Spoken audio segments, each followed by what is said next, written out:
We'll now recognize the gentleman from Florida, Mr. DeSantis, for 5 minutes. Director, and the reason why that's so important is because if top secret information is compromised, that could damage our national security, correct? Yes, by definition. And American lives are at stake in some instances, correct? Yes. You mentioned a lot of people are upset that there are no consequences for Secretary Clinton, but in your statement you did point out that administrative and security consequences would be appropriate if someone demonstrated extreme carelessness for classified information. So those consequences, that would include potentially termination of federal employment? Correct. It could include revocation of security clearance? Yes. And it could include ineligibility for future employment in national security positions, correct? It could. Now, would you, as the FBI director, allow someone in the employ of your agency to work in a national security capacity if that person had demonstrated extreme carelessness in handling top secret info? The best answer to that is we would look very closely at that in a suitability determination. It's hard to answer in the abstract, yes in all cases, no in all cases, but it would be a very important suitability scrub. So there would be instances where someone could be extremely careless but still maintain confidence?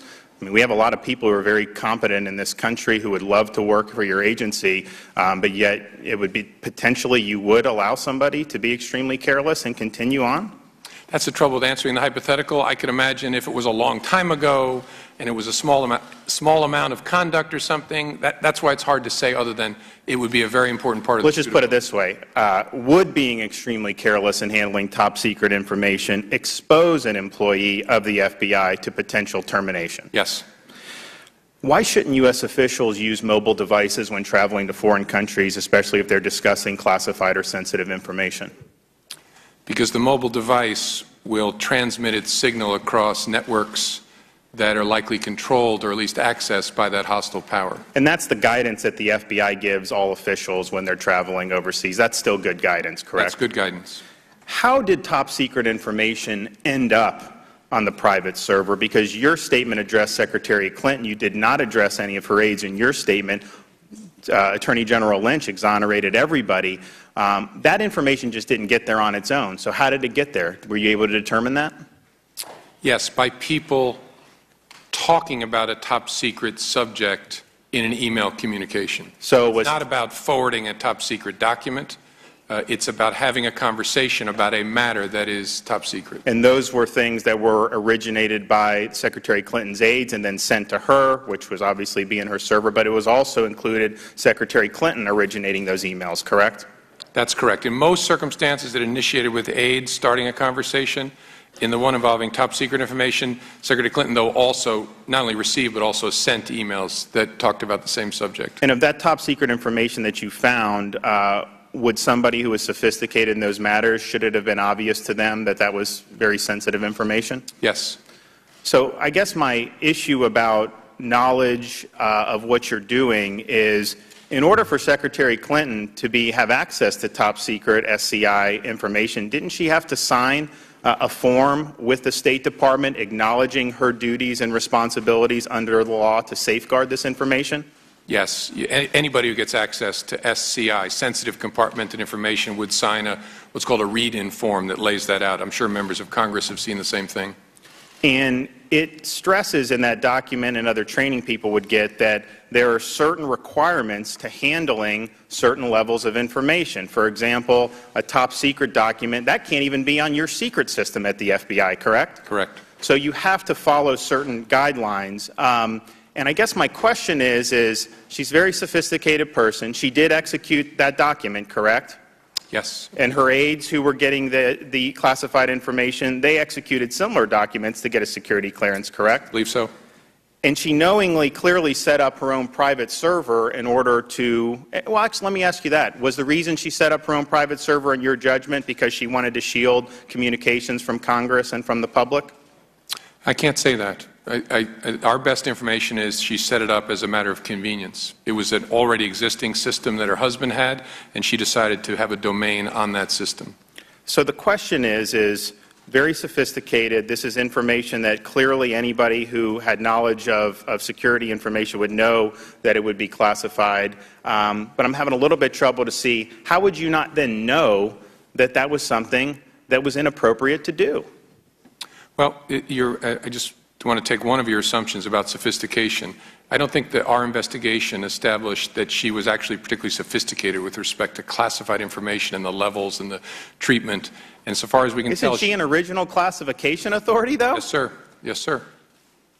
Good grief. Well, I appreciate you coming, and I yield back the balance of my time. I thank the gentleman. I ask unanimous consent to enter into the record two documents that Mr. DeSantis referred to. One is the sensitive compartmented information non-disclosure agreement. The other one is the classified information non-disclosure agreement, both signed by Hillary Rodham Clinton. Without objection, so ordered. Now I recognize the gentleman from Missouri, Mr. Clay, for 5 minutes. Thank you, Mr. Chairman, and thank you, Director Comey, for being here today and for the professionals whom you lead at the FBI. 2 years ago, after my urgent request to then former Attorney General Eric Holder for an expedited Justice Department investigation into the tragic death of Michael Brown in Ferguson, Missouri, I witnessed firsthand the diligence, professionalism, and absolute integrity of your investigators, and I have no doubt that was the case in this matter as well. I did not think it was possible for the majority to exceed their unprecedented, arrogant abuse of official channels and federal funds that we have witnessed over the past 2 years, as they have engaged in a partisan political witch hunt at taxpayer expense against Secretary Clinton. But I was wrong. This proceeding is just a sequel to that very bad act, and the taxpayers will get the bill. It's a new low, and it violates both House rules and the rules of this committee. So with apologies to you and the FBI for this blatantly partisan proceeding, let me return to the facts of this case as you have clearly outlined them. First question. Did Secretary Clinton or any member of her staff intentionally violate federal law? We did not develop clear evidence of that.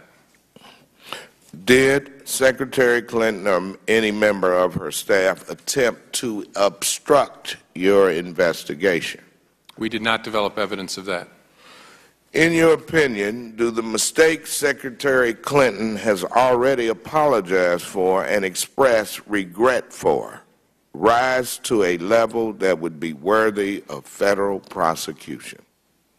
As I said Tuesday, our judgment, not just mine, but the team's judgment at the FBI, is that the Justice Department would not bring such a case. No Justice Department under any, whether Republican or Democrat administration.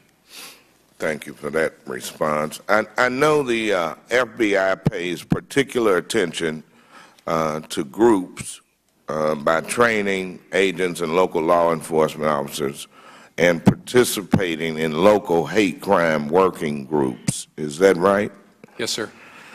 Some of these organizations seem relatively harmless, but others appear to be very dangerous and growing. Some even promote genocide in their postings and rhetoric online. In your experience, how dangerous are these groups, and have they incited violence in the past? I think too hard to answer, Congressman, in the abstract. There are some groups that are dangerous. There are some groups that are exercising important protected speech under the First Amendment. Okay, let me ask about a more direct question. A gentleman named Andrew Anglin is the editor of a website called The Daily Stormer that is dedicated to the supremacy of the white race as well as attacking Jews, Muslims, and others. The website features numerous posts with the hashtag white genocide to protest what they contend is an effort to eliminate the white race. Are you familiar with this movement? I'm not. Okay. Well, this hashtag has been promoted all over social media by a growing number of white supremacists. For example, one Nazi sympathizer tweeted repeatedly using the handle @WhiteGenocideTM. Are you concerned that some groups are increasing their followers in this way, particularly if some of those followers could become violent? I don't know the particular enough to comment, Congressman. We are always concerned when people go beyond protected speech, which we do not investigate, to moving towards acts of violence. And so our duty is to figure out when have people walked outside the First Amendment protection and are looking to kill folks or hurt folks. But I don't know enough to comment on the particular. I see. Well, one of my biggest concerns is that certain public figures are actually promoting these dangerous groups even further. And as you may know, one of our most vocal candidates for president retweeted at White Genocide TM. 3 weeks later, he did it again. 2 days after that, he retweeted a different user whose image also included the term white genocide, and that's not even all of them. Director Comey, don't these actions make it easier for these racist groups to recruit even more supporters? I don't think I'm in a position to answer that in an intelligent way sitting here. Well, I appreciate you trying, and thank you, Mr. Director, for your exceptional and principled service to our country. I yield back. Thank you. We'll now recognize